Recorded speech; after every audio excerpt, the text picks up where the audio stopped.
So he's asked to understand, because also his promise says that if you believe me, even you die, you are going to have life. So it is our duty to see that indeed God provide. The same way that I say that whether we become perfect or imperfect, we are going to face the consequences.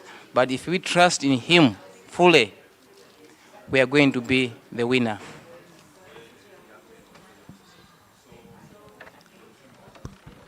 Okay, sure. I think there is, I don't know if I may call it a theme that keeps occurring on every, for the 5 weeks, throughout the lesson, and that is the will of God. God being sovereign, He already has His will for us, right? And I think it's also highlighted on Sunday, where often we ask if something bad happens, then does that mean that it's in God's will?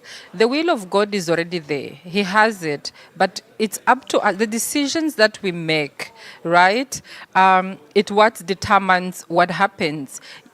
Yes, some instances, like in Job's life, I'm sure we're going to discuss about it.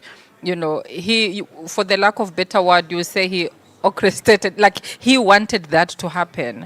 But we need to live our lives knowing that God's will is there for us, but it's up to us to act and make decisions that are within God's will.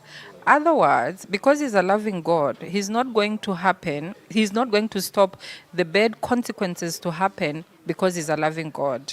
I think that's where one needs to differentiate Him being a sovereign God and a loving God, and at the same time, a God who already has a will for us, but depending on the actions that we take as well. Okay. Yeah, I think that's quite deep. Okay, Yes, my elder is going to say something. Sure. okay. Yes, I was going to say that if you look at Sunday, it is clear that God is Almighty. He's a loving God. But however, He allows things to happen to us.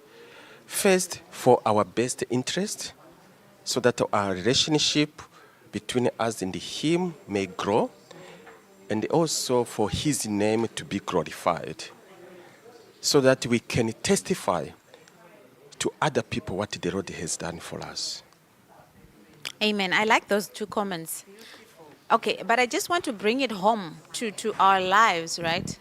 Like when we go through trials and tribulations, do we really see that this is God's will?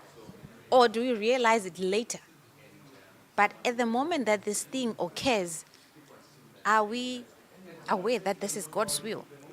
Or are we in anger? Because sometimes it's actually anger that we are actually angry with God, when things happen. So, what I'm trying to say is, how can we be in sync with God so that we know that this is His will when things happen? We don't get to that point whereby we are hurt to the extent of cursing Him, if I should say. Okay.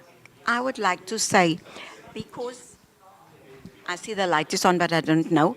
However, this is what I want to say. The will of God. What is the will of God? We first need to identify what is the will of God. Thy will be done on earth as it is in heaven. What is that will? That is what we know as the 10 Commandments.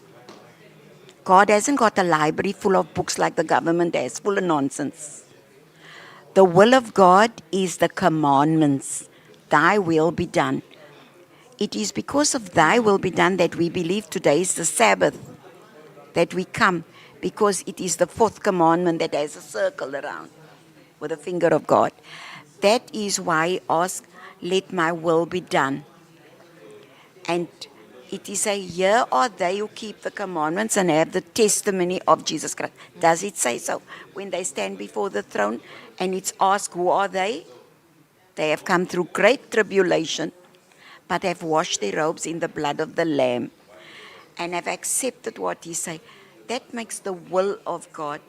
When you have a will that's been left We call it a will today, right? That document either make you Yeah. gain everything or lose it, right? That is the will. It's called, my father and my mother decided the will, my sister will share it with me or whatever. But that is the will of God. What is His will? That we be saved. That is why He came, to save us. That is why the lesson is saying, when a person, even an animal die, how people feel. Why? Nothing is forever on earth. Nothing. Jesus died at 33. My father died at 33.